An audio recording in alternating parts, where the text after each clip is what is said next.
The year was 1879. The sun over Coyote Ridge was a blade. It cut down from a white-hot sky, baking the earth until it cracked in a web of fine, thirsty lines. Wind, hot and relentless, swept up the incline, carrying sand that stung the skin and gritted between the teeth.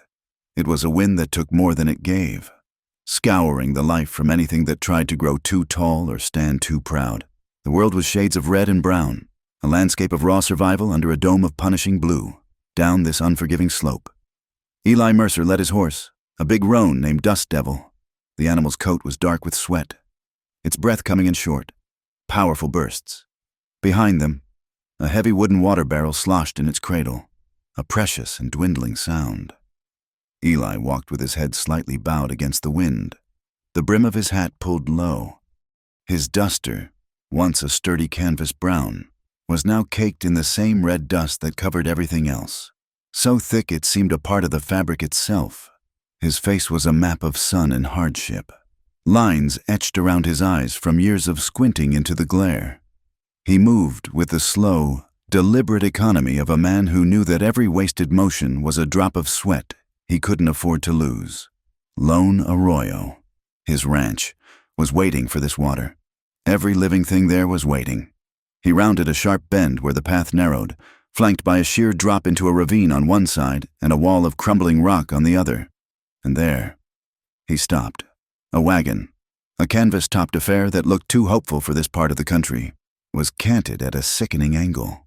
One of its rear wheels was off, the axle arm splintered and jutting uselessly into the air.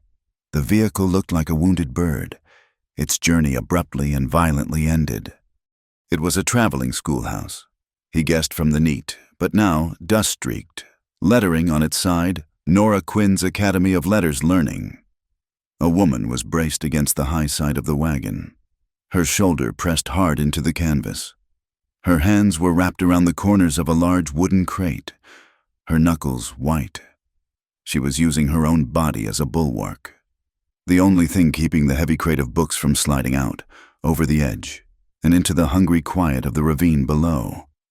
Her bonnet had been torn from her head by the wind and now hung from its ribbons around her neck, letting strands of dark hair whip across a face smudged with dirt and streaked with sweat. She wasn't crying. Her jaw was set, her lips a thin, pale line of pure determination. She was fighting a losing battle against gravity and dead weight. Eli didn't call out. The wind would have stolen the words anyway. He tethered Dust Devil to a stubborn, sun-bleached shrub, his movements unhurried. He took a long look at the broken axle, the tilted wagon, the woman straining against the crate. He saw the way the muscles in her arms trembled with fatigue. He saw the desperate mathematics of the situation. He walked over, his boots making soft, crunching sounds in the deep dust. He didn't approach her directly but went to the broken wheel, his shadow falling over her. She flinched, her head snapping up, her eyes wide with a mixture of fear and exhaustion. They were green eyes, startling in a face so pale beneath the grime. He nodded once, a short, sharp gesture. It wasn't a question. It was an acknowledgement of the predicament. He crouched, his hands running over the splintered wood of the axle.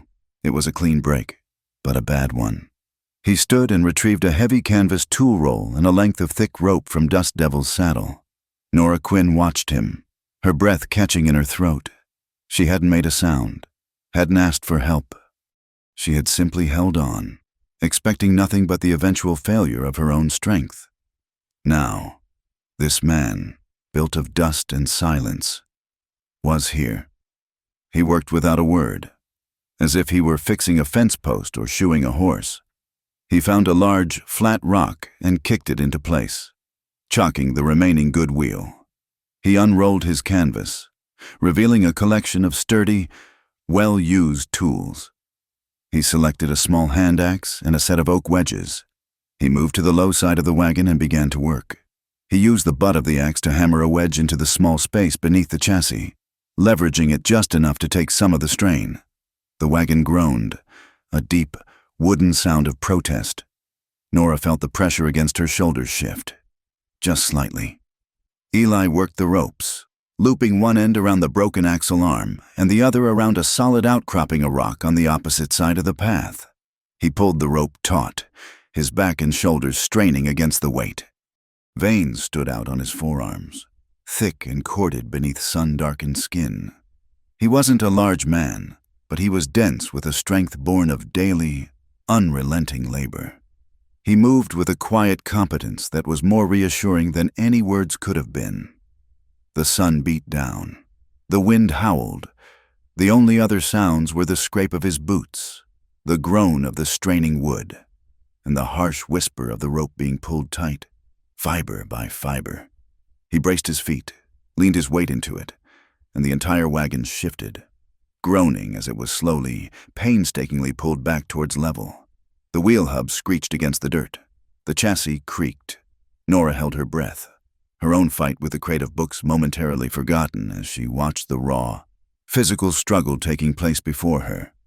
With the wagon stabilized, Eli moved to the wheel itself.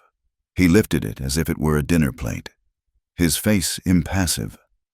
He aligned the hub with the broken axle arm, his jaw tight with concentration. It wouldn't fit. The splintered wood was in the way. He set the wheel down and took out a heavy knife, beginning to shave and shape the broken end of the axle, his hands sure and steady. Each curl of wood he carved away felt like a second being reclaimed from a day that had been stolen from her. Nora's arms screamed with fire. Her muscles had gone from trembling to a dead, aching numbness. The crate felt impossibly heavy now, a leaden weight intent on dragging her and her small collection of knowledge into the abyss. She watched the man's hands, the deliberate work, the sweat dripping from the tip of his nose to disappear into the red dust. Hope was a fragile, dangerous thing, but it began to flicker in her chest. "I've waited all day," she whispered. The words weren't meant for him. They were a confession to the wind, an exhale of a long-held breath she didn't know she'd been keeping. They were the sound of a spirit at the very edge of its endurance, but he heard it. He stopped his work for a single, stark second. He looked up, his eyes meeting hers across the tilted bed of the wagon. They were gray eyes, the color of a winter sky, and they held no pity, only a quiet, steady comprehension. It was a look that acknowledged her struggle without diminishing it, a shared understanding of what it meant to be alone against an unforgiving world. He gave another one of his short, definitive nods. "No more waiting," he said, his voice a low rasp, rough like rope. He turned back to his work, his movements now charged with a new urgency.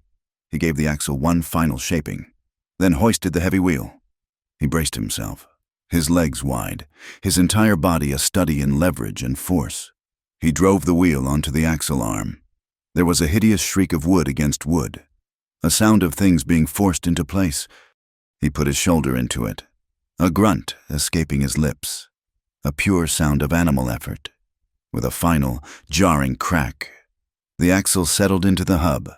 It was a crude fit, a temporary fix, but it was on. The wagon sighed, settling onto its new footing. The immediate danger was over. The sudden release of tension was disorienting. Nora, who had been pushing with all her might for hours, found herself with nothing to push against. She staggered, her legs turning to water. The crate of books began to slide. She cried out, a small, choked sound, and lunged for it, but her balance was gone. She pitched forward, and her hand shot out, grasping for anything solid. Her fingers closed over Eli's shoulder. She felt the hard muscle and bone beneath the thick canvas of his duster. It was like grabbing onto the rock face itself, solid, immovable. He stood steady, easily taking her weight, his own body anchoring her against the lurch of the world. The horse kinnied softly. The wheels settled into a shallow rut in the path. For a moment, there was no sound but the wind and their breathing. Down in the valley, the small town of San Duro shimmered in the heat. It wasn't much more than a single dusty street, a collection of tired wooden buildings huddled together as if for comfort, in the cool, dim interior of the Red Dog Saloon. Silas Crow watched the scene on the ridge through the window. He was a man who preferred shade to sun, a man whose hands were soft and pale. He lifted his glass of whiskey, the amber liquid catching the light. His suit was dark and well-tailored, a stark contrast to the faded denim and worn leather of the other patrons. A group of railroad men sat at a nearby table, their laughter loud and coarse. They were laying track east of town, their presence a promise of progress that felt more like a threat to some. One of them, a big man with a sweat-stained shirt, followed Crow's gaze up to the ridge. He let out a short, derisive laugh. "Well, look at that. Mercer playing the hero." Another man spat a stream of tobacco juice into a nearby spittoon. He ought to be more worried about his own property than some stray schoolmarm. "Heard your bank's about to foreclose." "Crow." Silas Crow took a slow sip of his whiskey. He didn't turn his head. His eyes remained fixed on the two small figures on the ridge. "Mister, Mercer's account is a private matter," he said, his voice smooth and cold as riverstone. "But the railroad requires land and time, like interest. Waits for no man." The big man chuckled again. "He's about to lose that whole damn ranch, and he's up there fixing a wheel. Man's a fool." Up on the ridge, Eli had already stepped back, breaking the contact. Nora stood on her own feet now, her hand still tingling from the feel of his shoulder. He moved past her, his work not yet finished. He took the rope and lashed the wheel securely to the damaged axle, creating a splint that would hold, hopefully, all the way to town. His knots were neat and efficient. He wasted no motion. He finished his work and coiled his rope, placing his tools back in their canvas roll. He walked over to Dust Devil and untied the reins. "It'll hold till Sanduro," he said, not looking at her. "Go slow. Don't push it." He gestured down the slope with his chin. "Town's just ahead. You'll find the blacksmith there." He turned to leave, his business concluded. He had given water and time he couldn't spare, and that was the end of it. But as he swung himself up into the saddle, something fell from his duster pocket and landed silently in the thick dust. It was a pocket watch, a heavy silver thing, attached to a worn leather fob.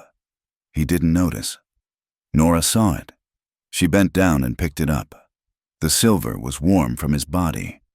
She ran her thumb over the face. The glass was fractured, a spider web of cracks spreading from the center, and through the broken glass, she could see the hands. They were frozen. The minute hand was stopped just before the 12, the hour hand just past the 4. Time, for this watch and for this man, had stopped. Sanduro was a town that held its breath.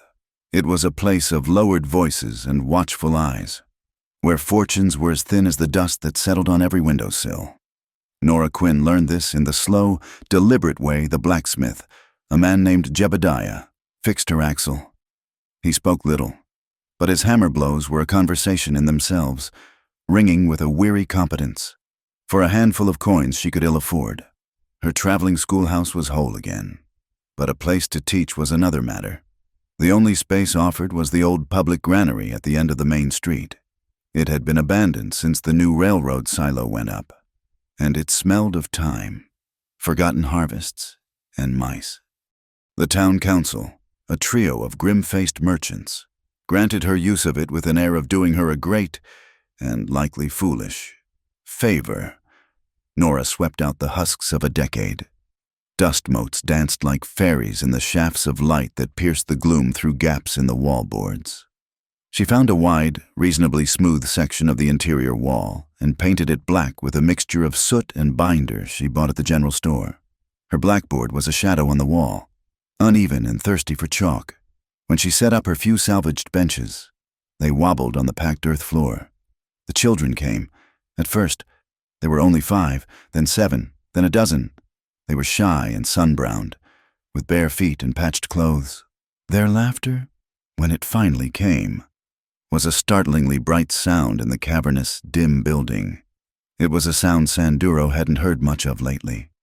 The chalk she'd brought with her was brittle from the dry air. It crumbled and broke in her fingers as she drew the letters of the alphabet. Each snap was a tiny punctuation mark in her lesson, and the children would giggle. A cascade of silver sounds that filled the empty space with life. A young boy named Mateo, whose eyes were dark and serious. Traced the letter A in the dust on the floor with his finger, his brow furrowed in concentration. For Nora, this small, silent effort was a victory louder than any church bell. Miles away, in the quiet of his own barn at Lone Arroyo, Eli Mercer was measuring his own dwindling reserves. He hefted the last of his barley sacks onto the large iron scale, the beam groaning under the weight. The numbers were stark and unforgiving. Not enough. It was never enough. The drought had seen to that, and the strangely timed rustling incidents had taken the rest. The air in the barn was thick with the scent of dry hay and clean animal sweat, a smell that had once meant security, and now only spoke of scarcity. He ran a hand through the grain, the kernels cool and smooth against his calloused skin. This was the sum of his year's work, a testament to his sweat and his struggle, and it was not enough to satisfy the relentless appetite of Silas Crow's bank. The sound of a horse made him look up. It was the postman, a thin, stoop-shouldered man who always seemed to be apologizing for the news he carried. He handed Eli a single, crisp envelope without a word, his eyes avoiding Eli's. The return address was Simple Sanduro Bank. Eli didn't need to open it. He knew what it was. The final warning. The last courtesy before the law was brought to bear. He tucked the letter into his shirt pocket, the sharp corner of the paper digging into his ribs, a small, constant reminder of the closing jaws of the trap.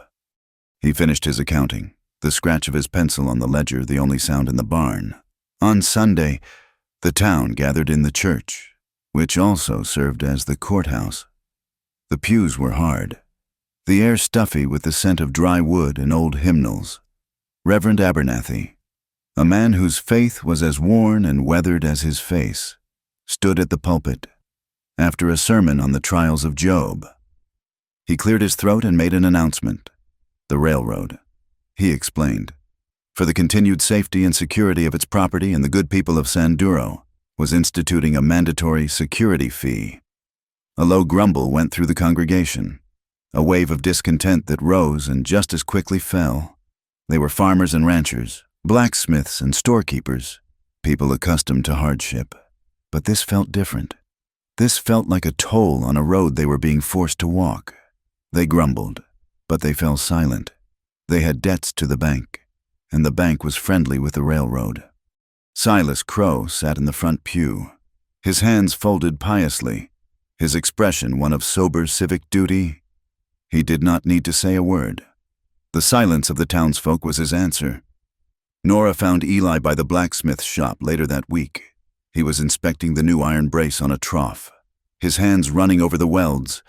He moved with a stillness that seemed to pull the space around him inward. She hesitated for a moment, then walked up to him. She held out the blue neckerchief he had dropped on the ridge. She had washed it, and the color was a startling patch of sky against the brown dust of the street. "You dropped this," she said. He looked from the cloth to her face, his gray eyes unreadable. He made no move to take it. "Consider it a payment," Nora continued, her voice soft but clear. "I have little coin, but a debt of kindness is worth more than a written word, and a man's name is the first word he learns to read." A flicker of something surprise, perhaps, passed through his eyes. He took the neckerchief. The fabric was soft in his rough hand. He didn't thank her. He didn't speak at all. He simply folded it, once, twice, and tucked it carefully into the breast pocket of his shirt, the one on the left side, as if he were handling something fragile, something that might break. Then he gave her one of his short, sharp nods and walked away, leaving her standing in the swirling dust. The whispers started soon after. They were quiet, passed over fence posts and store counters. Mercer's bad luck was becoming a legend. His brother, Tom, in that fire 3 years back, the drought hitting Lone Arroyo harder than anywhere else, the rustlers who only ever seemed to strike his herd. Now, this new schoolteacher, getting her wagon stuck on his road, associating with him in town. It was a bad omen. People began to look at Nora differently. Mothers would pull their children a little closer when she passed. The owner of the general store, a woman with a perpetually pursed mouth, counted her change twice. Nora heard the rumors. She felt the chill in the air. She saw the way conversations stopped when she entered a room. Her lips would tighten into a thin, resolute line, but she said nothing. Each morning, she walked to the old granary, her back straight, and opened the door. The sound of the children's greetings was a shield against the town's cold shoulder. She would pick up a piece of crumbling chalk and turn to the blackboard, her own shadow a steady presence on the wall. The work was what mattered. The letters, the numbers, the opening of these young minds that was real. The whispers were just wind. That night, in the small room she rented above the mercantile, Nora lit a single lamp. The town outside was dark and silent. She opened a worn, leather-bound journal, the pages filled with her neat, precise script. She dipped her pen in the inkwell and wrote. The scratch of the nib was loud in the stillness. October 12th, 1879. The people here are afraid, not of bandits or the weather, but of failure. They see it as a contagion. And Mr. Mercer is the one they believe to be afflicted. They do not see the strength in his silence, the resolve in his hands. They only see the shadow of his past misfortunes. That man seems to have sewn his wounds shut with silence. I wonder if he remembers what it feels like to speak without weighing every word. The next morning, the air had a sharp, pre-dawn chill. A cold front had moved in, and the wind bit with the first hint of the coming winter. When Nora arrived at the granary, a new, dark shape was sitting by the door. It was a heavy wooden bucket, filled to the brim with coal. It wasn't a gift from the town council, and it wasn't charity from the church. There was no note. There was no one in sight. The street was empty, painted in the pale, gray light of dawn. But she saw a single set of fresh hoof prints in the dust, leading away from the granary and out towards the open country, towards Lone Arroyo. She looked at the bucket, a small mountain of black diamonds that promised warmth against the coming cold. He had come and gone like a ghost, leaving this practical, unspoken gift in his wake. She reached out to touch the rough wood of the bucket, a slow smile spreading across her face before she could stop it. By the time she looked up to say thank you to the empty road, he was long gone. Eli Mercer didn't need a thank you. He rode back to his ranch as the sun began to edge over the horizon, casting long, distorted shadows across the land. He measured the day's start not by a clock, but by the length of these shadows. He reached into his duster, his fingers brushing against the cracked glass face of his pocket watch. The hands hadn't moved. Beside it, in his shirt pocket, he felt the soft, folded square of the blue neckerchief. He looked at the sun, then at the shadow of a fence post stretching out before him. It was long. There was much work to be done before it grew short again. Time, for him, was measured in sunlight and labor, a constant, relentless cycle. But today, for the first time in a long time, it felt different. It felt as though a single, quiet moment had been marked by something other than the sun. The cold came down from the mountains without warning. It settled deep into the bones of San Duro, carrying the scent of pine and the promise of a hard winter.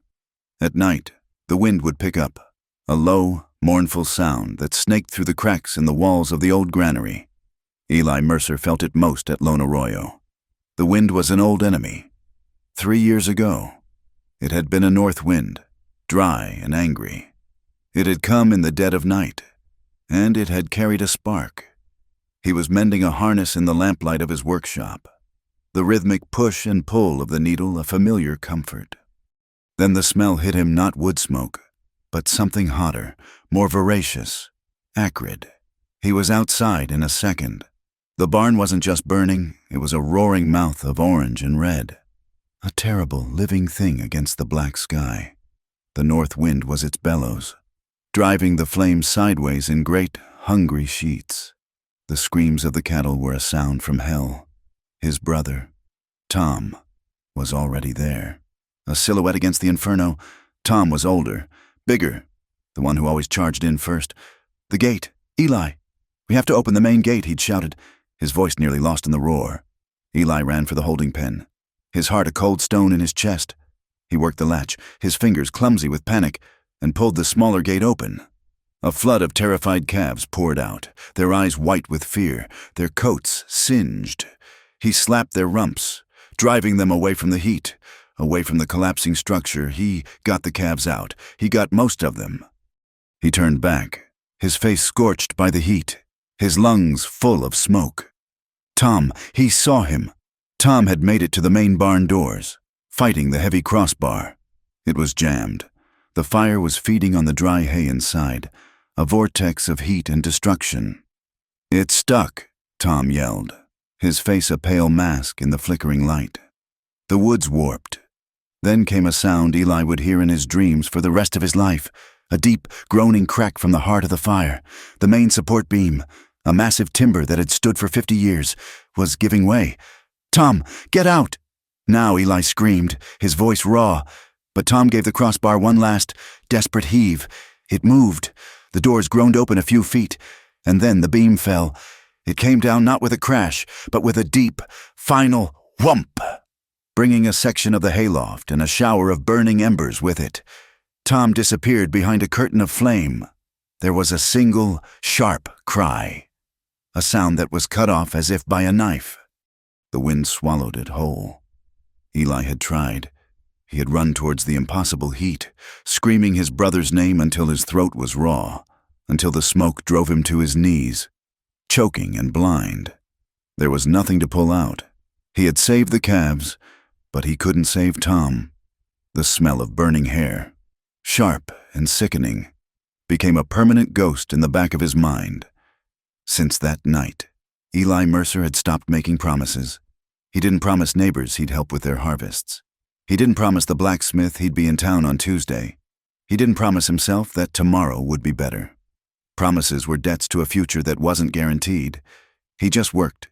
He fixed what was broken, paid what was owed, and said as little as possible. Silence was a fortress. If you didn't speak, you couldn't make a promise. If you didn't make a promise, you couldn't fail to keep it. Silas Crow had appeared 2 days after the funeral. The earth was still fresh on Tom's grave. Eli was standing in the ashes of the barn, a landscape of black timbers and gray dust, when Crow rode up, his horse looking out of place in the devastation.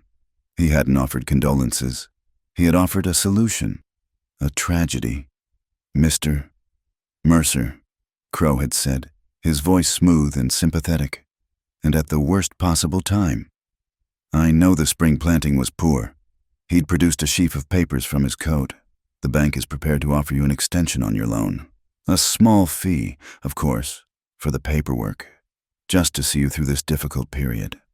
Eli had been numb, walking through a fog of grief and exhaustion. The words barely registered. All he knew was that he couldn't face losing the ranch on top of losing his brother. He'd taken the pen Crow offered and signed the papers, his signature a ragged black line on the crisp white page. He had been too broken to see the trap hidden in the fine print. In the Sanduro granary, the cold seeped through the walls, but the small pot-bellied stove, fed by Eli's coal, glowed with a steady warmth. Nora Quinn stood before her blackboard. On it, in her careful, clean letters, was a single word: time.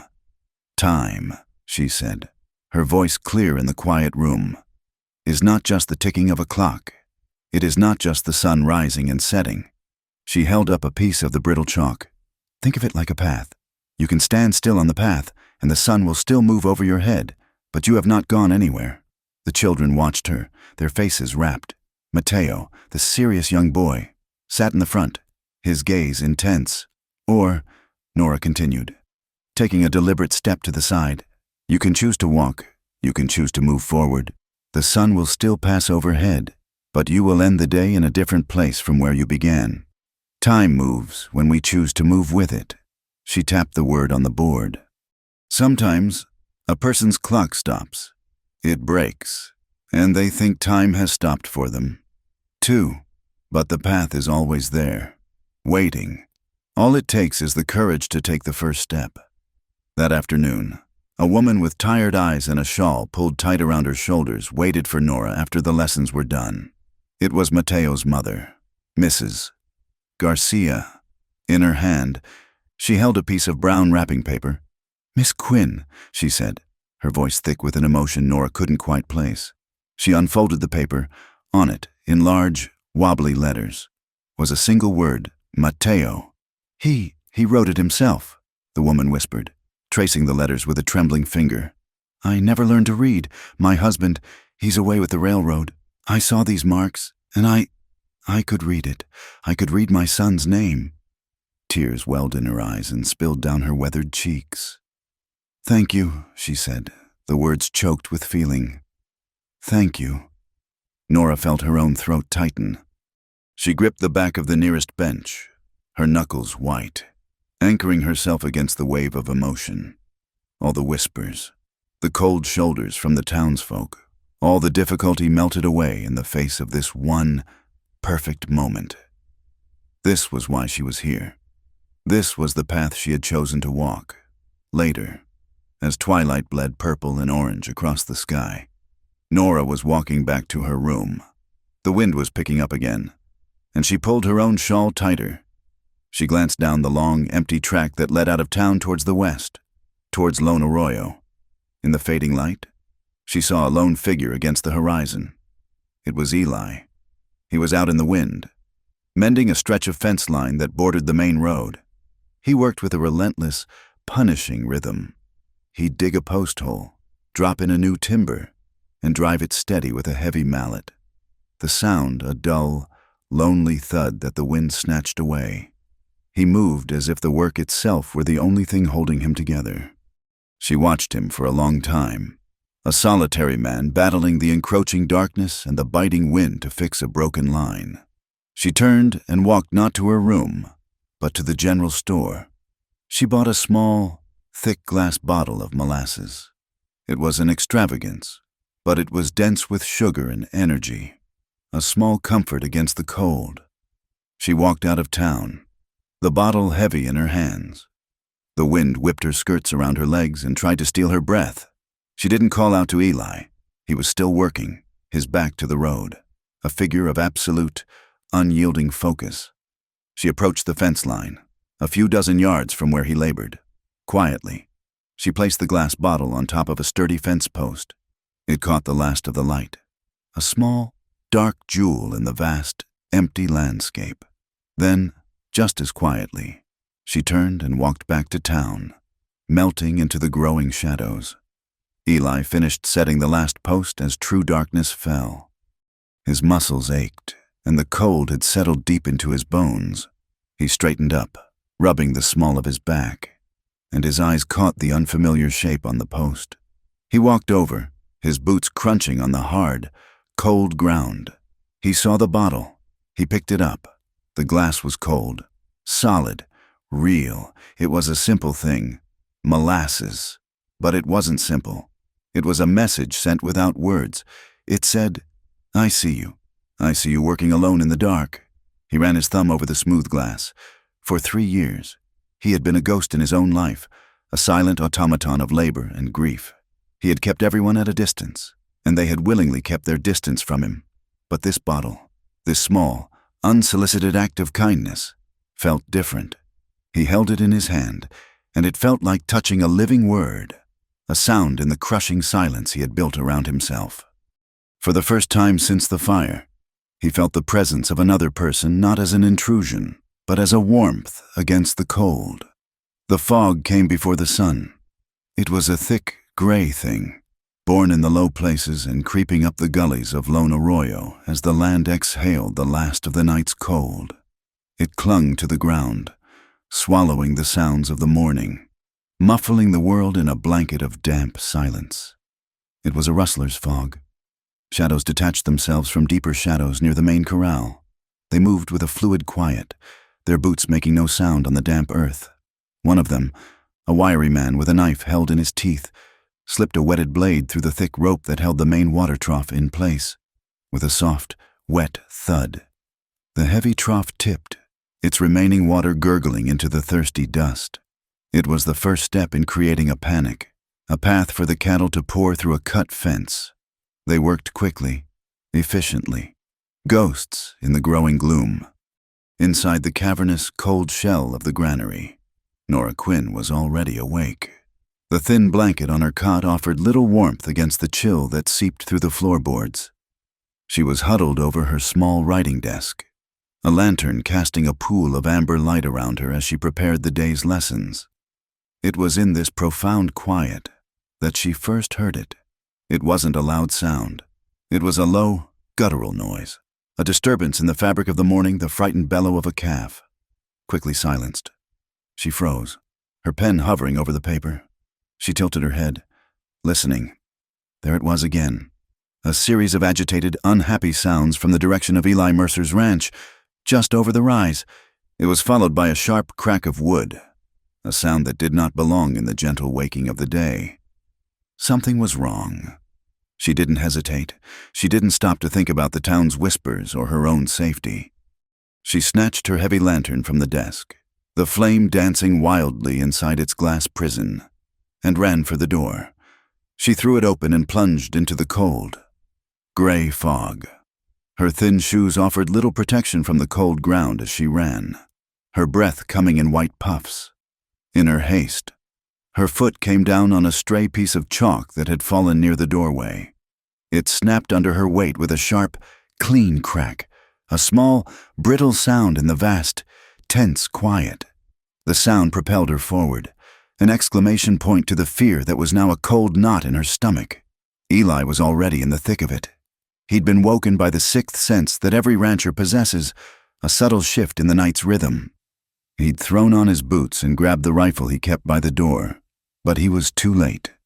They were already inside the secondary corral, driving his small herd of calves toward a newly cut section of fence. There were 4 of them, maybe 5, their forms indistinct in the swirling fog. He didn't waste a shot in the poor light. He did the only thing he could. He sprinted for Dust Devil, his roan, who was stamping nervously in his stall. He swung onto the horse's bare back, grabbing a fistful of mane, and kicked him into a gallop. He burst from the barn. A man and horse fused into a single instrument of desperate intention. He charged straight for the open gate of the main corral, the one they had left unguarded. He and the horse became a living wall, blocking the calves' only path to the cut fence. The rustlers were surprised, their plan disrupted. The calves, confused by the charging horse, milled and turned back on themselves. 2 of the shadows spurred their own horses forward, trying to outflank him. Eli wheeled Dust Devil, pulling the lariat from his saddle. He swung it once, the rope a whistling circle in the damp air, and let it fly. It settled over the shoulders of the closest rider, and Eli pulled back hard. The man was yanked from his saddle, but as the rope went taut, Eli felt a terrible, searing pain in his right shoulder. He had pulled at a bad angle. His body twisted, and the joint gave way with a dull, sickening pop. Fire exploded from his shoulder down to his fingertips. His arm went limp, useless. He gritted his teeth, a gasp of pain escaping his lips, and held on to the reins with his good left hand, his face pale and beaded with sweat in the half-light. It was this scene that Nora ran into a chaotic tableau of moving shapes in the fog. The smell of sweat and fear thick in the air. She saw Eli, his face a mask of pain, trying to control his horse with one hand. She saw the other riders closing in. She saw the open gate and the huddle of frightened calves. Her mind, accustomed to seeing patterns and solutions, took it all in a single, terrifying glance. She saw the gate, swinging slightly on its hinges. It needed to be closed. Barred! Her eyes darted around and landed on a heavy iron wedge lying near the barn door, the kind used to split logs. Without thinking, she scooped it up. It was heavy, cold, and solid in her trembling hands. Eli saw her then, a small, determined figure emerging from the fog. "Nora, get back!" he yelled. His voice strained, but she was already moving, her eyes fixed on the gate. A rider saw her too and turned his horse, intending to cut her off. She didn't look at him. She looked at the heavy wooden crossbar on the gate and the iron hasp it was meant to slide into. The wedge, she screamed, her voice piercing the chaos. "Eli, the bar." He understood. He kicked Dust Devil forward, forcing the horse to push the heavy gate shut with its shoulder. Wood groaned against wood. The rider bearing down on Nora was almost upon her. Deeper, she cried out, her voice not breaking. Push it over the gate's spine. With a final shove from the horse, the gate slammed shut. For a split second, the crossbar was aligned with the hasp. Nora didn't wait. With both hands, she threw the iron wedge. Her arms were shaking, her body coursing with adrenaline. But her aim was born of pure necessity. The wedge flew through the air in a clean arc and landed with a loud, metallic clang, sliding perfectly into the hasp, pinning the crossbar in place. The gate was barred. The calves were safe, sealed inside the corral. They huddled together, their panicked bleating filling the air. The riders outside, their plan foiled, hesitated for a moment. Then, with a series of curses lost to the fog, two of them wheeled their horses and galloped away. But one was still inside. The man Eli had pulled from his horse was on his feet, a long, wicked-looking knife appearing in his hand. He had lost his prize, and he wanted payment. He saw Nora standing breathless by the fence and started toward her, a low snarl on his lips. Nora saw him coming. She still held the lantern. In her fear, her hand spasmed, and she swung it. It wasn't a calculated blow, just a panicked reflex. The lantern struck a fence post, the glass shattering. Burning oil splashed onto the damp, packed earth at the rustler's feet. It didn't burst into a large fire, but it flared for a single, brilliant second with a whoosh of sound and a puff of thick, acrid smoke. The man flinched back, momentarily blinded, his arm coming up to shield his eyes. It was all the time Eli needed. He slid from his horse's back, his right arm hanging uselessly at his side, his face white with pain. He moved between Nora and the attacker in 3 long strides. He was so close to her now that she could feel the heat coming off his body, could smell the salt of his sweat. He was facing the man with the knife, but his eyes were on her. They were gray and fierce, and in their depths. She saw a fire that burned hotter than any lantern flame. Her own fear was a wild thing in her chest. But looking at him, it subsided into something else, something fierce and clear. She took a ragged breath, the smoke stinging her lungs.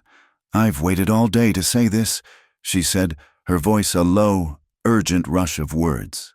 A confession and a command all in one. "Don't be alone anymore." A muscle jumped in Eli's jaw. His eyes held hers for a fraction of a second, an eternity. He didn't speak. He didn't have to. The choice was made. He didn't waste another second. The rustler recovered, lunging forward with the knife aimed at Eli's gut. But Eli was already in motion. His right hand, the one on the side of his dislocated shoulder, shot out in a gesture that was impossibly fast. It wasn't a punch. His fingers brushed Nora's arm, then curled around her waist, pulling her back and behind him, out of the line of attack, in a single, fluid movement. At the same instant, his good left hand moved. He didn't block the knife. He moved inside the man's reach, his hand clamping down on the rustler's wrist. He twisted. There was a sharp, wet snap of bone, brutally loud in the sudden quiet. The knife clattered to the ground. The man screamed, a high, thin sound of pure agony, and stumbled back, clutching his ruined wrist. He looked at Eli with eyes wide with shock and terror, then turned and fled, disappearing into the fog like a wounded animal. Silence descended, broken only by the whimpering of the calves and the sound of 2 people breathing heavily. The hoofbeats of the last horse faded into the distance. The gray fog swirled around them, isolating them in their small, hard-won piece of the world. The night had been fought back. What was left was the pounding of their own hearts. Nora could feel the blood rushing in her ears. She was still pressed against Eli's side, his good arm a solid bar around her. She could taste the salt of her own sweat on her lips.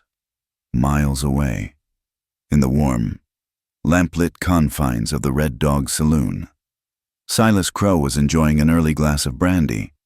The saloon was empty except for the bartender, who was listlessly wiping down the counter. Crow stared into the amber depths of his glass, a small, knowing smile playing on his lips. He had heard the distant hoofbeats, the sound of riders coming back to town far sooner than expected. He knew what it meant. He lifted his glass in a silent toast to the empty room. Let's see how long they can hold out, he murmured to himself, and took a slow, satisfying sip. The fog began to burn off as the sun climbed higher, leaving the world damp and clean and smelling of wet earth.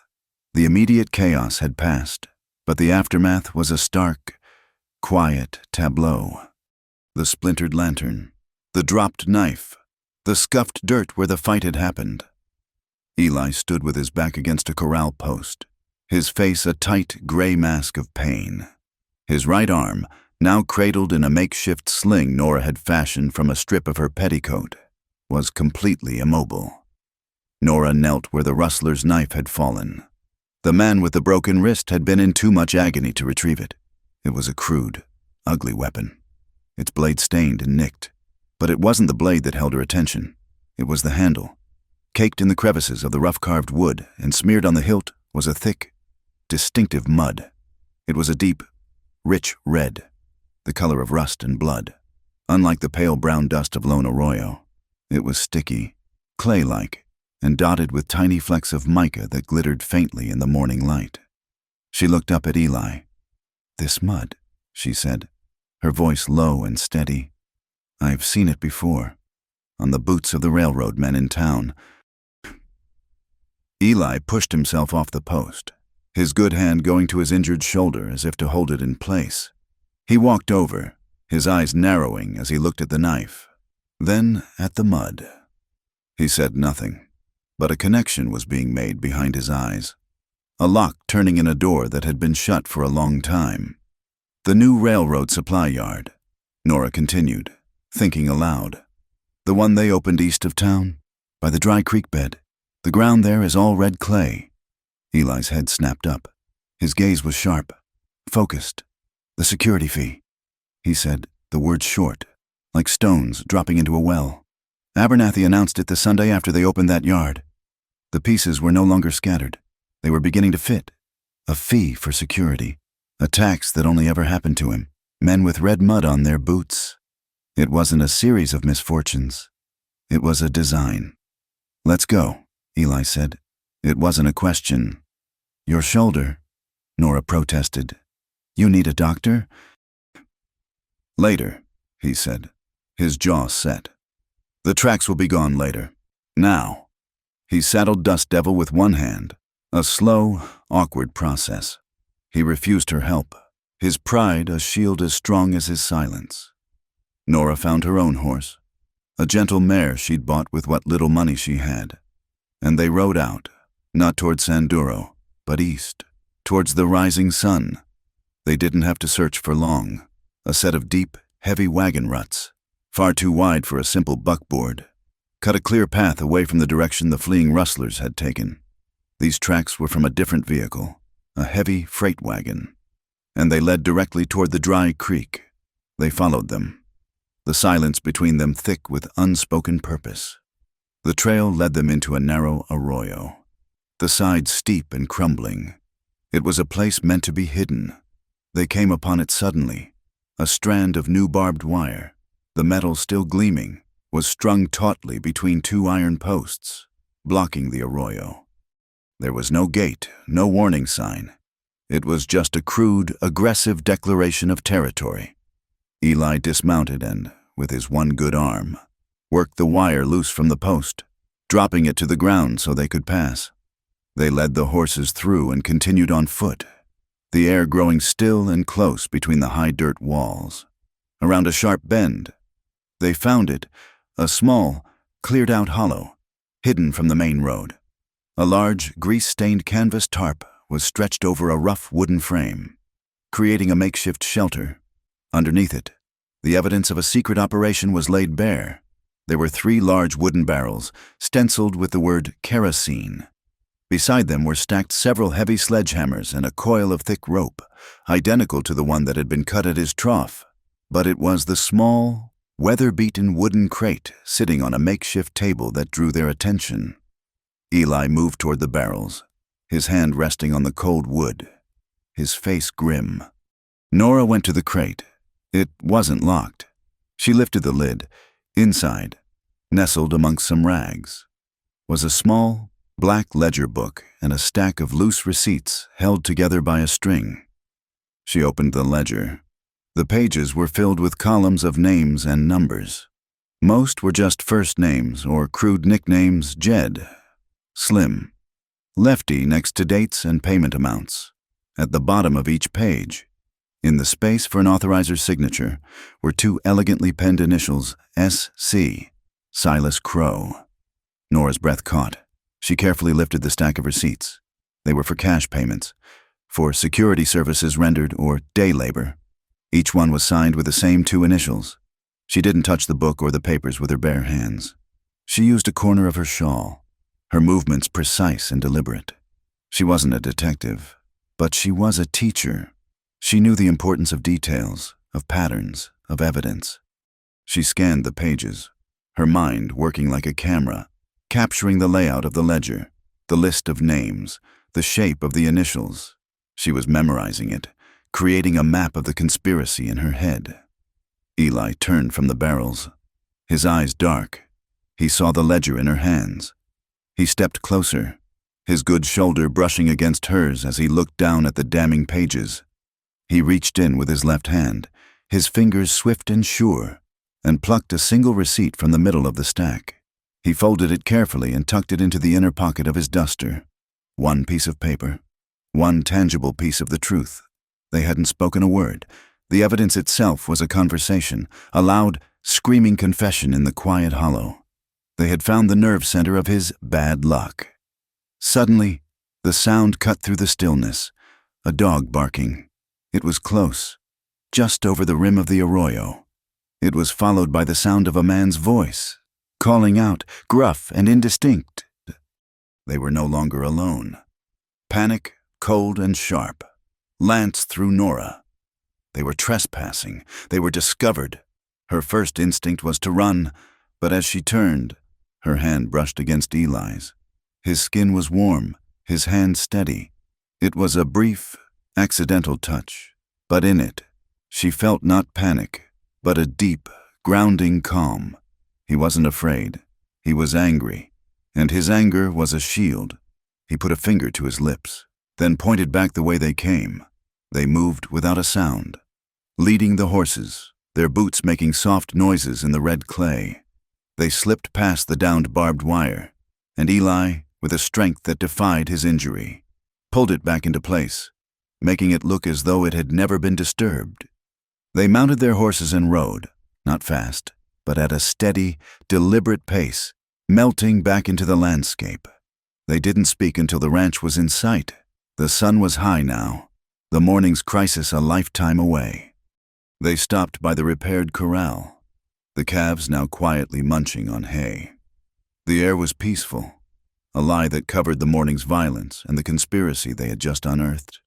"The judge," Nora said, her voice finally returning to her.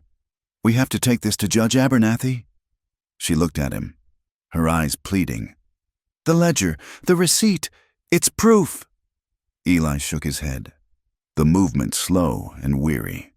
He looked at his ranch, at the barn that was only half rebuilt, at the thin herd that was the sum of his life's work. "No one wants to go against Crow," he said. His voice was flat, devoid of hope. "Abernathy is a good man, but he's one man. Crow owns the bank. The bank holds the note on half the businesses in town. He has the railroad in his pocket. No one will stand with me." "It's not about standing with you." Nora's voice was suddenly fierce, cutting through his resignation. She slid off her horse and stood before him, forcing him to meet her gaze. "It's about standing up at all. This isn't just about your ranch anymore. Eli, it's about that fee everyone is paying. It's about a whole town being held hostage by fear." She took a step closer, her hands clenched at her sides. "You're right. No one wants to fight him. It isn't about who wants to." Her eyes locked on his. "It's about who dares." His expression didn't change, but something shifted in his eyes. He looked at this woman, this teacher who had appeared on a dusty road, who had faced down rustlers with a lantern and a piece of iron, who spoke of courage as if it were a simple lesson from a book. High above them, a bank of clouds moved in from the west, sliding across the face of the sun, casting a momentary shadow over the land.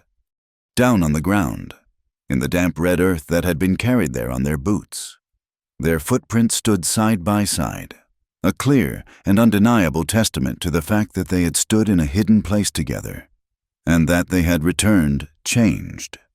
The word spread through Sanduro on the same quiet currents that carried the dust. A whisper in the doctor's office where Eli, his face pale and grim, had his shoulder forced back into its socket with a sickening crunch. A mumbled comment from the stable boy who'd seen them ride out east and return with a new, hard light in their eyes. A speculative glance exchanged over the counter of the mercantile. It was a small town, and its secrets were currency. By nightfall, the currency had reached the ears of Silas Crow. The word was simple: Mercer has papers. Night in Sanduro was a profound and heavy darkness, broken only by a few scattered yellow rectangles of lamp-lit windows and a high, thin moon that did little to push back the shadows. Eli and Nora knew they couldn't stay. Abernathy was a fair man, but he was one man. The receipt in Eli's pocket was a spark, and it needed to be brought to a bigger fire, to the federal marshal in the next county. To wait until morning was to give Crow time to smother it. They rode double on Dust Devil, the big roan's stride powerful and steady beneath them. Nora sat behind Eli, her arms around his waist, her cheek pressed against the solid canvas of his duster. She could feel the tension in his body, the rigid set of his good shoulder. The town fell away behind them, and they were swallowed by the immense, whispering dark of the plains. The only sounds were the creak of leather and the rhythmic thud of hoofbeats on the packed earth. Then another sound joined the rhythm. Faint at first, a counterpoint, more hoofbeats. Not one horse, 3. They were coming up fast from behind. Their pace not a steady trot, but a hard, urgent gallop, a pursuit. Eli didn't need to say anything. Nora felt the change in him instantly, the way his body coiled, the subtle shift in Dust Devil's gait as Eli urged him into a faster run. The chase was on. The rhythmic drumming grew louder, closer, a heartbeat of violence racing to overtake them. The moon offered just enough light to see the pale ribbon of the road ahead, a treacherous path through a world of shadows. Trees and rocks flashed past them, indistinct shapes in the gloom. The wind grew cold, whipping Nora's hair across her face, stinging her eyes. Ahead, a dark line bisected the plains. Dry Creek Bridge. It wasn't a proper bridge, more a desperate suggestion of one. A long, rickety span of wooden planks laid over a deep, stone-filled gully that was only a river when the spring rains came. It was their only way across. They hit the entrance to the bridge at a full gallop. The horses' iron-shod hooves struck the first planks with a sound like a volley of gunshots. The entire structure shuddered, the wood groaning in protest, the planks chattering like teeth. It was like riding on the back of a dying animal. The gully below was a pit of absolute black. They were halfway across when the first real gunshot cracked through the night. The sound was sharp, splitting the air. A flash of orange bloomed in the darkness behind them. Something whined past Eli's ear, and then a fist-sized chunk of wood exploded from the main support post just ahead of Nora's face. She cried out, not in fear, but in sharp, surprised pain. A splinter, long and sharp as a needle, had flown from the post and sliced across her cheek. She put a hand to her face, and her fingers came away wet. The blood was warm against her cold skin. In the moonlight, her eyes, wide and reflecting the flame of the chase, were fiercely bright. Eli felt her flinch. He couldn't outrun them, not riding double, not with his shoulder on fire. He had to make a stand. Here, now. Hold on, he yelled, his voice a low growl against the wind and the thunder of their passage. He pulled Dust Devil to a jarring halt just as they cleared the far side of the bridge. He slid from the saddle, his bad arm sending a wave of nausea through him. He ignored it. He pushed Nora behind the relative safety of the horse. The 3 riders were on the bridge now, their own horses slowing, spooked by the rattling planks. Eli's eyes darted around, assessing the terrain, the structure, the enemy. He saw the thick anchor rope, as thick as his wrist, that tethered the bridge's main suspension cable to a massive iron stake driven deep into the earth. His knife was in his hand before the thought was fully formed. With his left hand, he began to saw at the rope. The hemp was thick, resistant. The riders saw what he was doing. Another shot rang out, this one kicking up dirt near his feet. He didn't stop. He put his weight into it, the blade biting deeper, fiber by fiber. The rope groaned, strands popping with sharp, cracking sounds. With a final, ragged tear, the rope gave way. The effect was instantaneous and catastrophic. The tension on the suspension cable vanished. The entire left side of the bridge sagged violently downwards, planks ripping free from their moorings with a sound of tortured wood. Half the bridge collapsed into a steep, chaotic ramp, spilling loose timbers into the rocky creek bed below. It wasn't a long fall, but the stones at the bottom were sharp and unforgiving. Two of the riders reined their horses back just in time, their animals rearing and screaming in terror on the now unstable precipice. But the third rider, carried by momentum and recklessness, was already too far across. His horse leaped, a desperate, scrambling jump across the newly formed gap. It landed badly on the sloping remains of the bridge, hooves sliding, but it found its footing. The man was across. He was on their side. He dismounted, a large, bearish man, and advanced on them, a heavy pistol in his hand. Eli shoved Nora further behind him and moved to meet him, his own knife held low in his good hand. The man lunged. They came together in a clumsy, brutal collision of bodies. It wasn't a clean fight. It was a desperate struggle for survival in the dark. Eli, hampered by his useless right arm, was at a disadvantage. He could only block and parry, his movements defensive. The man was bigger, stronger, and he forced Eli back, step by step, onto the treacherous, sloping remains of the bridge. Nora watched, her heart hammering against her ribs. She couldn't just stand there. She looked around frantically, her eyes falling on the shattered lantern she had dropped when Eli pulled her from the horse. The glass was gone, but the heavy metal base and handle remained. She grabbed it. The two men were locked together, grunting with effort. The rider brought his weight down, forcing Eli back onto a section of the bridge that had been weakened in the collapse. There was a loud, sharp crack as a plank under Eli's boot split. Crack! The sound was a key turning in a locked room in Eli's mind. For a split second, he was no longer on a bridge. He was in a barn filled with smoke and orange light. The air was scorching hot. The sound wasn't a plank snapping. It was the great central beam of the barn, groaning as it gave way to the fire. He could smell burning hay, burning hair. He could hear his own voice, screaming a name. Tom. The world went silent and slow. The man in front of him, the moonlight, the cold night air had all faded, replaced by the roaring heat of the past.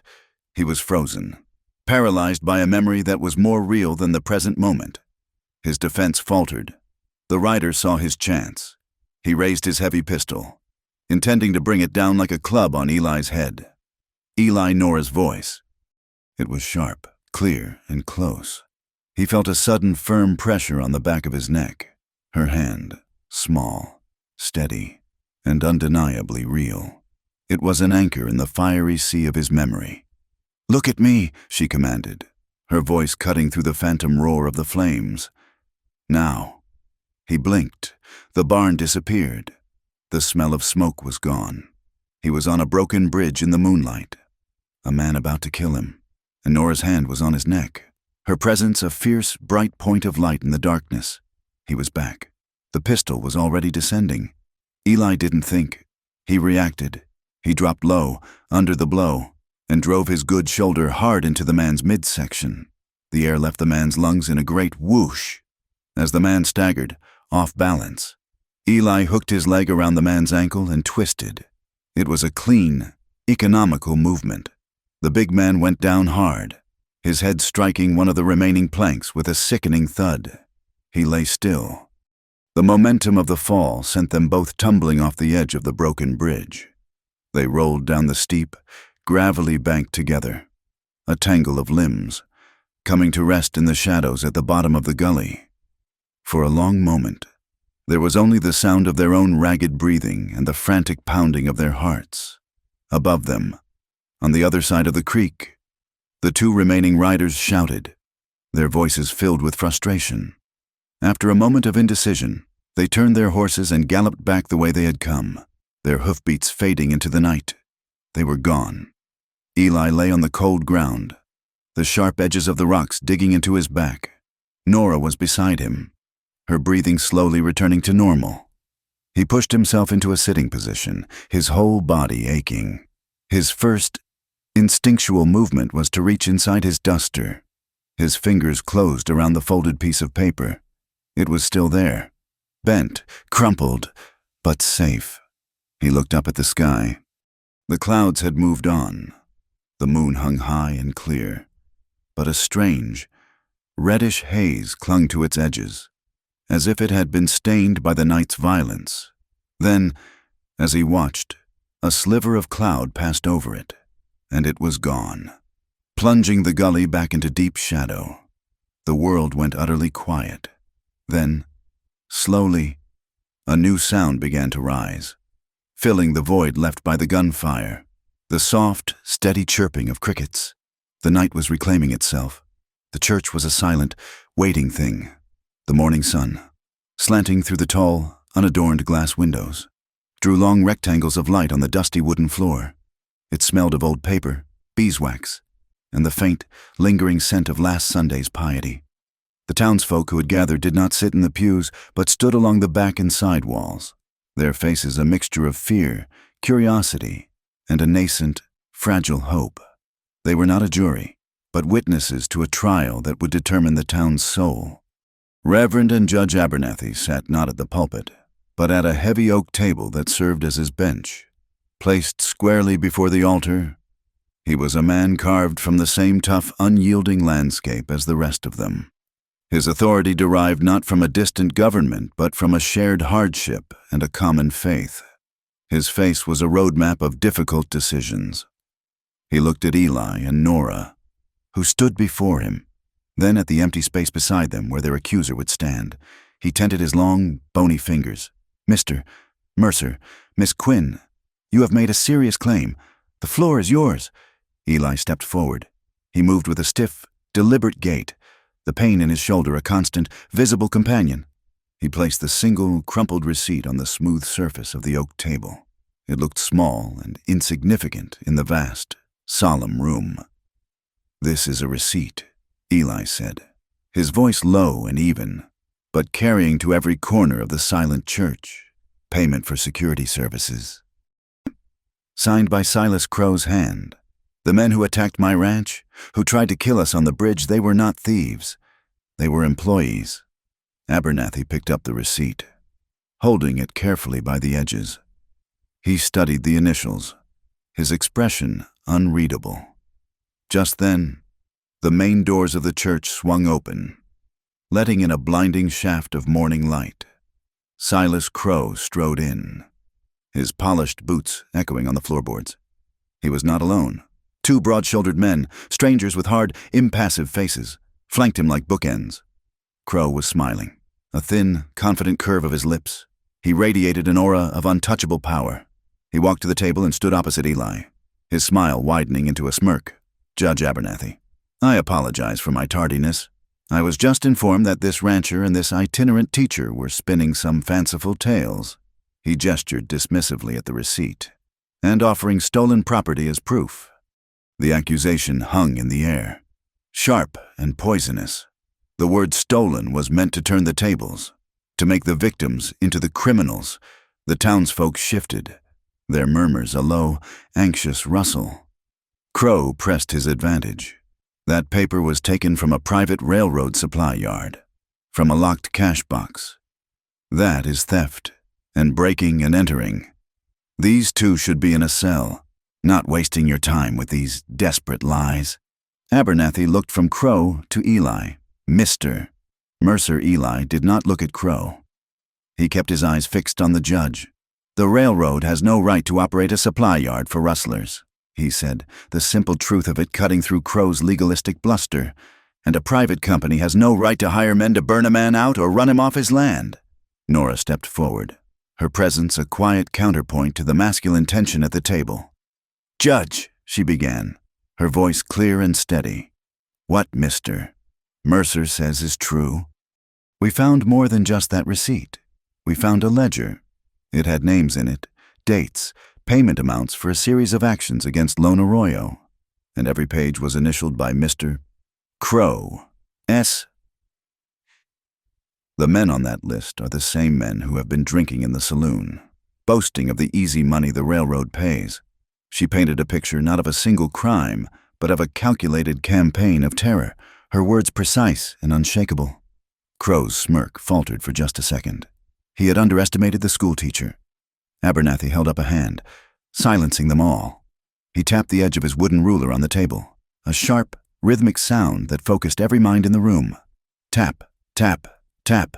These are grave accusations," he said, his voice resonating with the gravity of his dual office. He looked at Crow, his eyes missing nothing, and they must be answered for. He then looked at Eli and Nora, but proof must be unassailable. He made his decision. "I'm giving myself 3 days. 3 days to verify the contents of this receipt and the claims you have made. During that time, the railroad supply yard east of town is to be closed. No one is to enter or leave.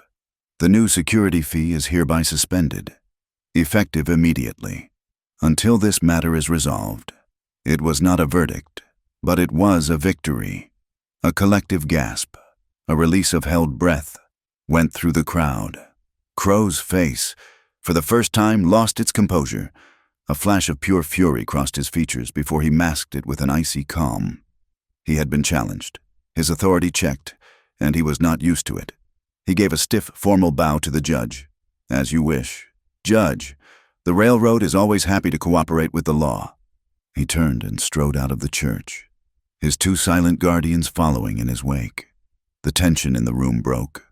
People began to talk, their voices low but excited. The tide of public opinion, a slow and cautious thing, was beginning to turn. "Did you see his face?" someone whispered. "Suspended the fee. Thank the Lord for that." Another voice, a woman near the back, spoke with a tone of dawning shame. "If what they say is true, if it's all true, then Sanduro owes those 2 an apology." Eli and Nora left the church and stood on the wide wooden porch. The sky had clouded over, and a fine, misty rain had begun to fall, a silver dust that settled on their shoulders and cooled the heated air. The world seemed quiet, hushed, holding its breath for what would come next. They had won the first battle, but the war was far from over. They stood side by side, not speaking, watching the misty rain drift down onto the dusty street. The confrontation, the fear, the small, sharp victory, it had all led to this quiet moment of reprieve. Eli turned his head slightly to look at her. He saw the faint, red line of the scratch on her cheek, a souvenir from the bridge. He saw the weariness in her eyes, but also a strength that seemed as deep and unyielding as the earth itself. He leaned in. It was a small, almost imperceptible movement, a closing of the small distance between them. At the same moment, Nora turned her head, her gaze meeting his, and she, too, leaned in. It was an instinct, an unspoken pull, a magnetic force born of shared danger and a silent, growing understanding. They moved closer, the space between them shrinking until they were breathing the same cool, damp air.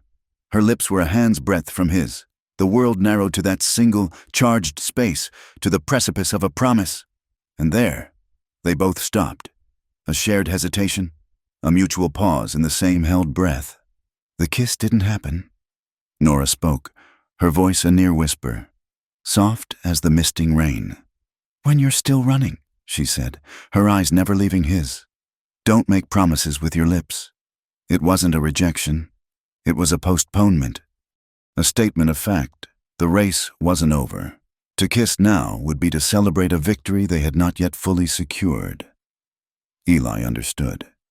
He gave a slow, small nod, and the moment passed, leaving a quiet, aching resonance in its wake.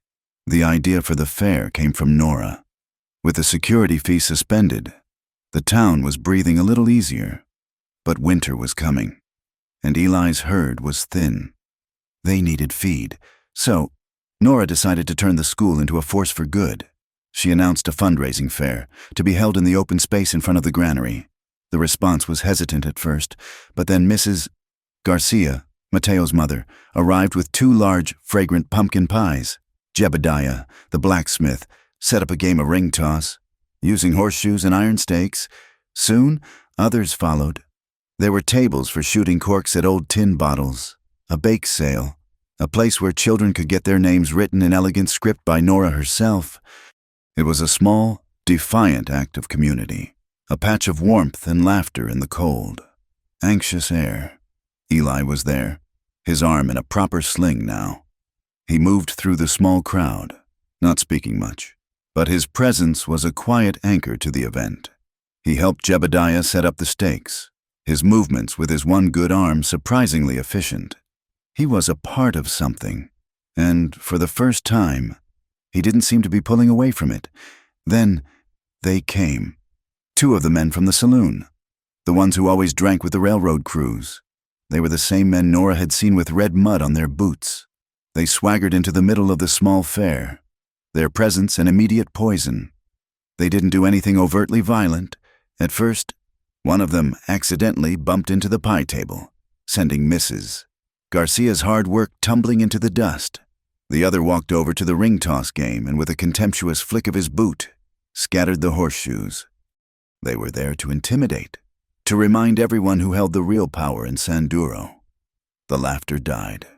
The children fell silent, hiding behind their mothers' skirts. The townsfolk began to back away, the old fear returning. But then something happened. Jebediah, the blacksmith, who had been silently watching, put down his hammer. He was not a large man, but he was made of iron and resolve. He took 2 steps forward and stood between the thugs and the ruined pie table. He didn't say a word. He just stood there. Then Mrs. Garcia, her face streaked with tears for her ruined pies, moved to stand beside him, her arms protectively shielding her son Mateo, the store owner. A woman who had once been suspicious of Nora came out of her shop and stood on the other side of Jebediah. One by one, then in small groups, the people of Sanduro stopped backing away. They turned and they moved forward. They formed a line, a silent, human wall. They stood shoulder to shoulder, farmers and merchants, mothers and old men, and they placed themselves between Crow's men and the schoolhouse. They were no longer a scattered collection of individuals. They were a community. They were protecting their own. The 2 thugs looked at the silent, unmoving line of faces. There was no anger in the town's eyes, just a quiet, unshakable decision. The men looked at each other, their bluster failing them in the face of this united front. They were used to fighting individuals, not a whole town. With a muttered curse, they turned and pushed their way out of the crowd, their retreat a clear and stunning defeat. At that exact moment, the bell in the church tower began to ring, tolling the hour. The clear, resonant notes rolled over the town, a sound of order and permanence.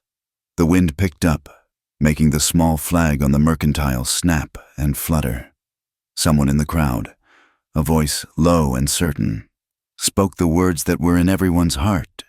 Maybe it's time. The 3 days were over. The church was full again, but the atmosphere had changed. The fear was gone, replaced by a hard, brittle anticipation. The people of Sanduro no longer stood in the shadows at the back of the room. They filled the pews, their faces turned to the front, their shoulders squared. They were no longer spectators. They were a congregation waiting for a verdict on the soul of their town. Abernathy entered and took his place at the heavy oak table. He did not open with a prayer. He opened with a name. "I call Mr. Finnerty to the stand." A man rose from the back, a railroad worker with calloused hands and a haunted look in his eyes. He was one of the men who had been at the saloon, one of the men whose boots carried the red clay. He walked to the front, his steps heavy, and took an oath on the Bible, his voice a low mumble. Abernathy's questions were simple, his voice calm. "Mr. Finnerty, you are employed by the railroad?" Yes, sir. On the track-laying crew. Have you, in the past months, received payment for any work other than laying track? The man swallowed hard. He looked out at the faces in the pews, then at Silas Crow, who was seated in the front row, his face a granite mask of indifference. Finnerty's eyes finally came to rest on Eli and Nora. He took a deep breath. "Yes, sir," he said, his voice gaining a small measure of strength. We were paid extra to keep order." "And what did keeping order entail?" "Mr. Finnerty Abernathy pressed, his voice gentle but insistent. "It meant making things difficult out at the Lone Arroyo Ranch." The man confessed, the words spilling out now in a rush. "Cutting a fence here and there, spooking the cattle at night, making it seem like the place had a curse on it. We were told it was railroad business, to secure the property line."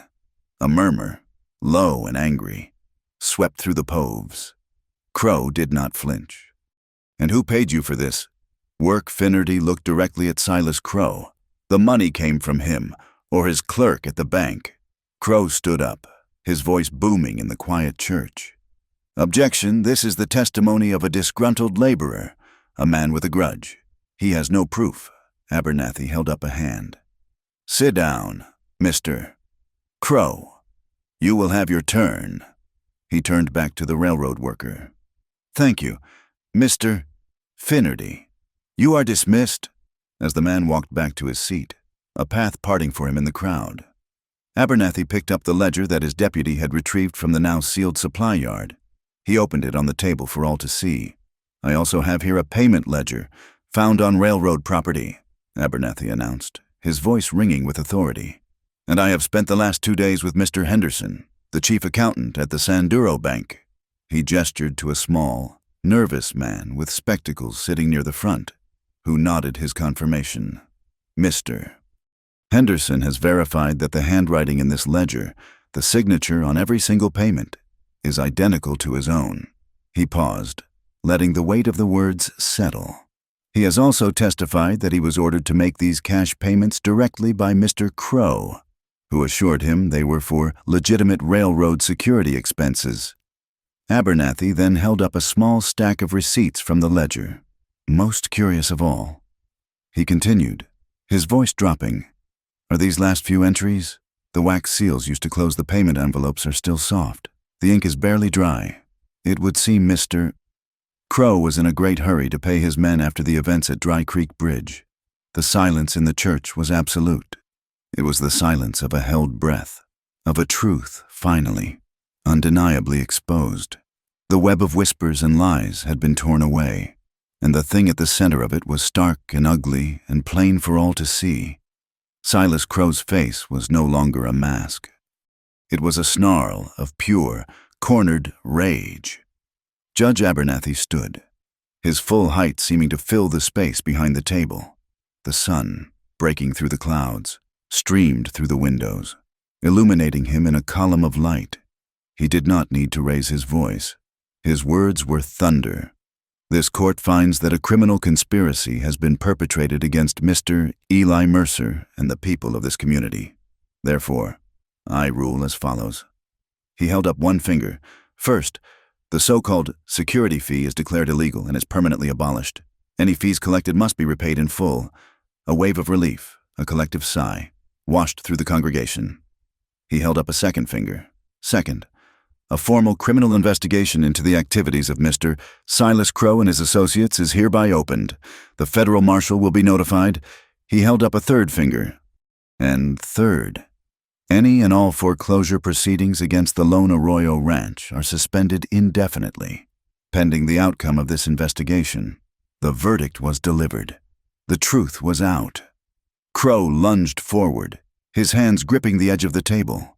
"You can't do this," he roared, his voice cracking. "This is railroad property. These are state assets I am charged with protecting from the back of the church." A voice, rough and clear, called out. It was Jebediah, the blacksmith. "You weren't protecting assets. Crow, you were protecting your own pockets." A chorus of agreement rose up from the pews. "That's right, thief time to pay up." Crow, the fear was gone, replaced by a righteous anger that had been simmering for years. The town had found its voice. In the midst of the rising noise, Eli Mercer moved. He walked to the table and took the broken silver watch from his pocket, the watch whose hands had been frozen for 3 years. He placed it gently on the table in front of Abernathy. "Judge," he said, his voice quiet but carrying a profound weight. "I stopped time for myself the day my brother died. I figured if I didn't move forward, I couldn't lose anything else." He looked over at Nora, his gaze holding hers. "But I was wrong." He looked back at Abernathy. "Today, that's enough. It's time to start again." Nora stood beside him, her presence a silent, unwavering support. She didn't speak. She didn't have to. As he finished, her hand found his, her fingers lacing through his own. It was a simple, quiet gesture, but in the packed church, it felt as loud as a declaration. The crowd, seeing this, fell silent. The anger abated, replaced by a deep, shared understanding. Then, one person began to clap, then another. Soon, the entire church was filled with the sound of applause, a wave of support and gratitude and respect, washing over the two people who had stood up when everyone else had been afraid. Crow stood alone, his face pale, his empire of fear crumbling around him. The town's deputy, a young man who had always seemed intimidated by Crow, stepped forward. A set of iron handcuffs in his hand, he cleared his throat. "Mr. Crow, you'll have to come with me. There are questions that need answering." He fastened the cuffs, the click of the metal soft but final. As they led Crow out of the church, the music from the Red Dog Saloon, which had been a constant, jaunty soundtrack to his power, faltered and then stopped. The town fell quiet. In the now emptying church, a small, clear voice rang out. It was Mateo. He was standing on a pew, pointing a small finger at the blackboard Nora had brought from the granary and set up for the children who had come. On it was the lesson from the day before the fair. "Time," Mateo spelled out, his voice filled with the pride of new knowledge. Then he read the whole sentence, loud and clear. "Time moves when we do." A cheer went up from the other children, a bright, hopeful sound that promised a new beginning. Eli looked at Nora. The noise of the crowd, the downfall of Crow, the vindication, it all faded into the background. All he saw was her. He saw the woman who had stood her ground against a crate of books, who had faced down rustlers with a broken lantern, who had placed a hand on his neck and called him back from the ghosts of his past. He had waited 3 years, frozen in time. He had waited all day on that ridge. She had waited all day to tell him not to be alone. He didn't waste another second. He closed the small remaining distance between them. He didn't kiss her. It was too soon for that. Too simple. Instead, he lowered his head and gently, so gently, rested his forehead against hers. It was a gesture of profound intimacy, a silent promise that needed no words.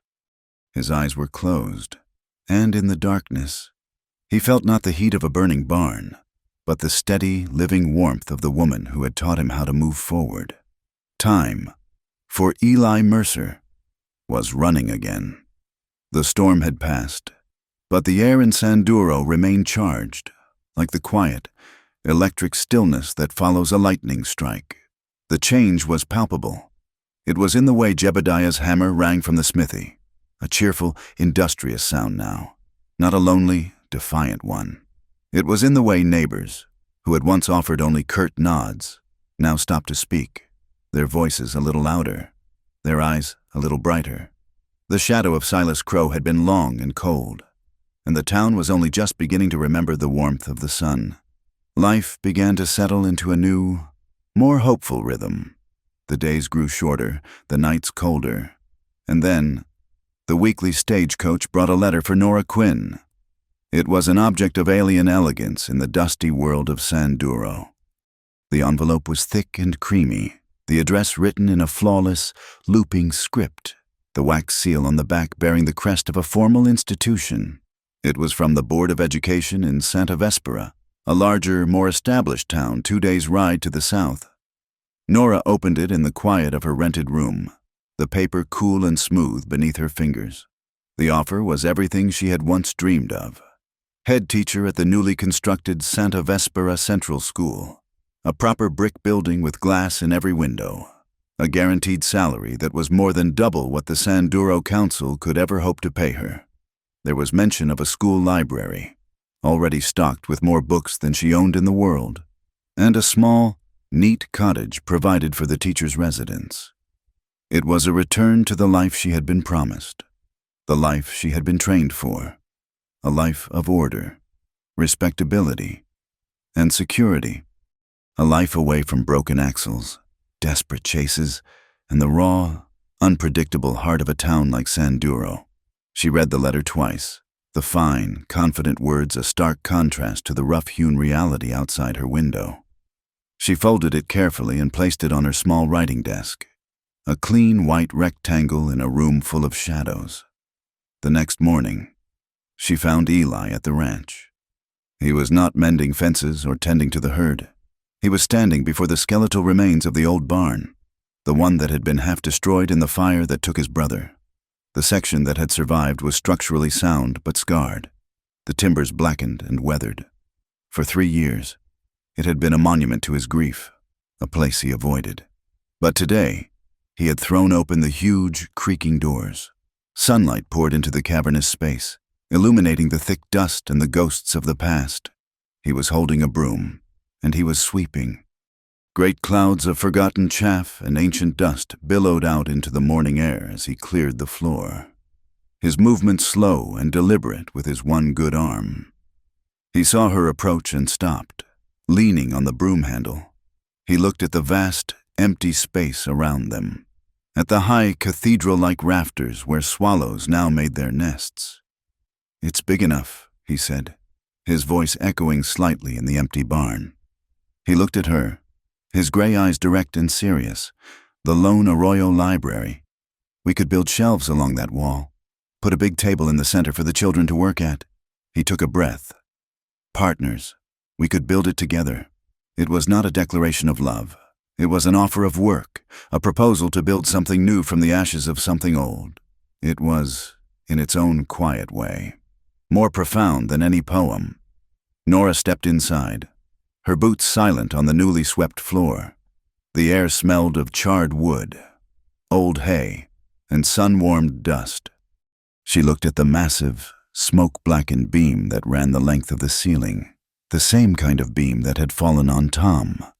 She reached up and laid her hand flat against the rough, splintered wood. It was solid, real, and heavy with history. And a sudden, cold fear seized her, a fear as real as the splintered wood beneath her palm. If she stayed, who would she be in Santa Vespera? She was Miss Quinn, the head teacher, an identity, clear and defined. Here, would she simply become the rancher's woman, another fixture of Lone Arroyo? Her own name, her own purpose, slowly fading until she was just a shadow cast by his much larger one. She had fought so hard for her independence, for her small place in the world. The thought of losing it, even for him, was terrifying. She pulled her hand back as if the wood had burned her. The light in her eyes flickered. I need to think," she said, her voice barely a whisper. She turned and walked out of the barn, out of the bright shaft of sunlight, leaving Eli standing alone in the house of his ghosts. He watched her go, his face impassive, but he had seen the flicker of fear in her eyes. He understood it better than she knew. He had spent 3 years living as a shadow himself.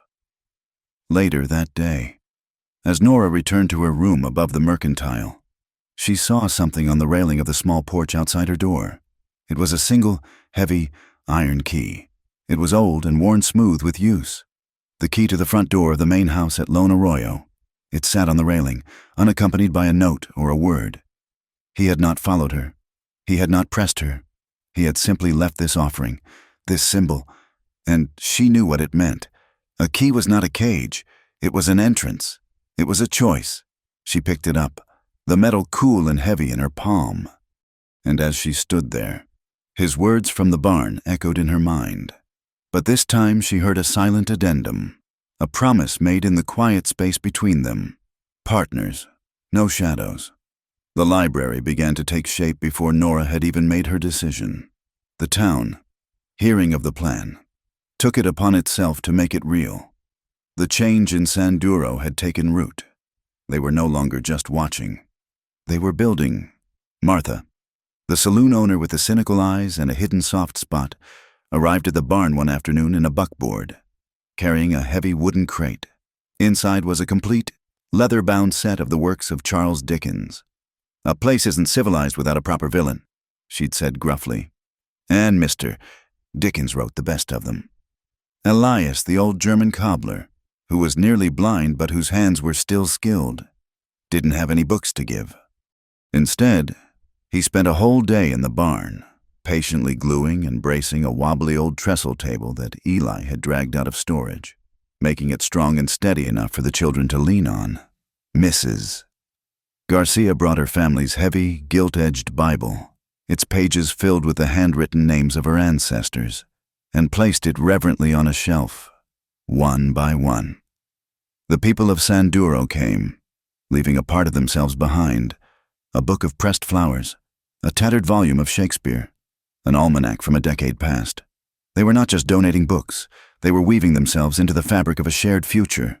And at Lone Arroyo, life was returning. The rains came, a soft, steady, life-giving soak that turned the parched brown hills a tender, hopeful green.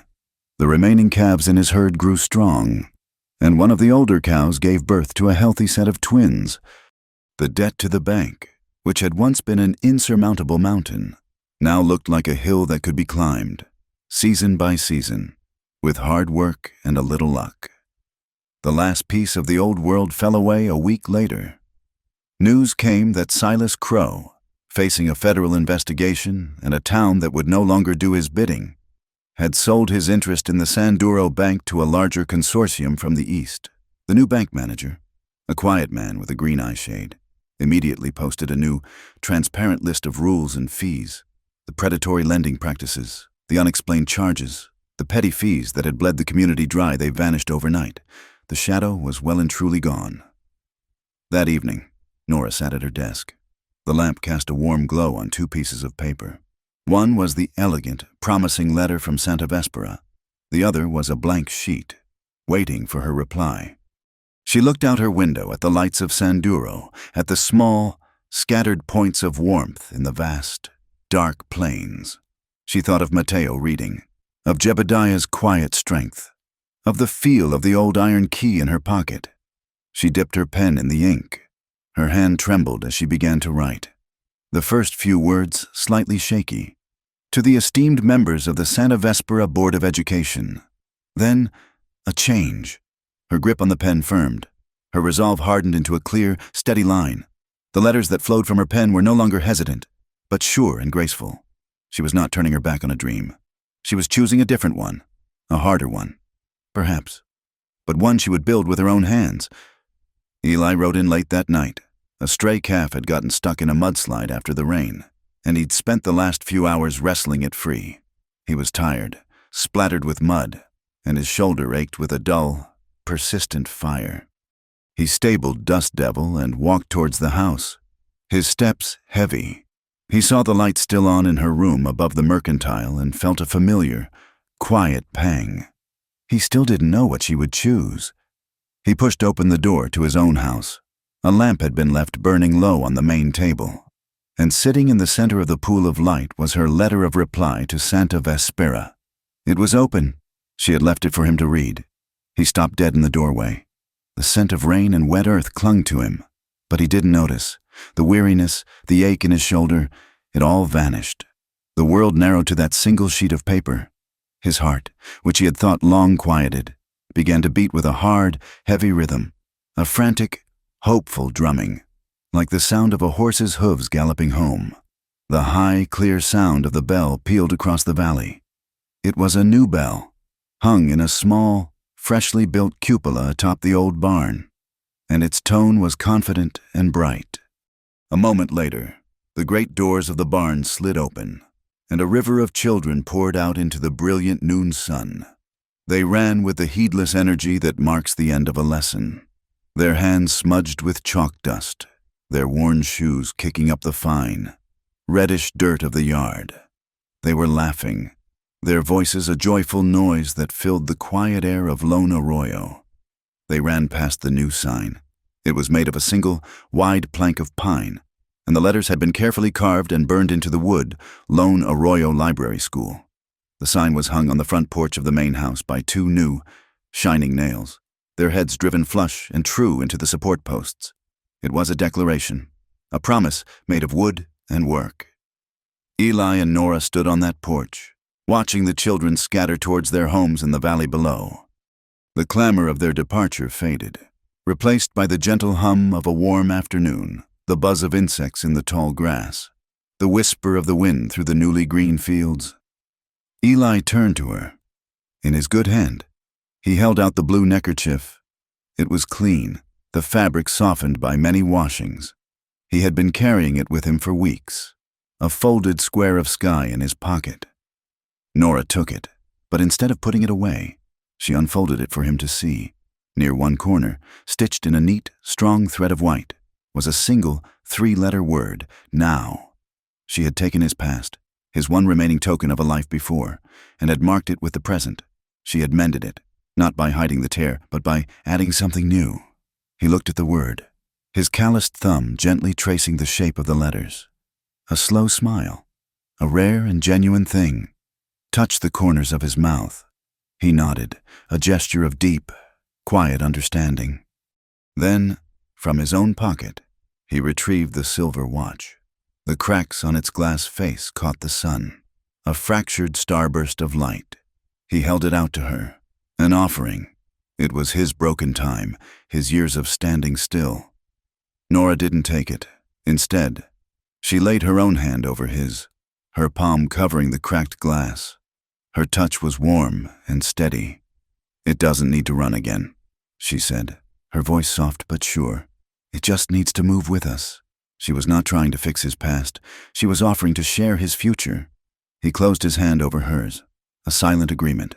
The watch, a symbol of his isolation, was now something they held together. The wind shifted, carrying the scent of warm, growing grass from the fields and the faint, dry, papery smell of old books from the new library behind them. The sun was directly overhead, and their shadows on the porch were short and close, no longer the long, lonely figures of morning or evening, but two shapes merged into a single, compact pool of darkness. They were grounded, rooted in this place, at this moment. Nora looked up at him, her green eyes clear and calm in the bright light. "I've waited all day," she said again. The words were the same ones she had whispered in desperation on the high, lonely ridge of Coyote Ridge. But now, they held no trace of exhaustion, no hint of a plea. They were a statement of arrival. She was not tired. She was not running. She was home. Eli's smile widened.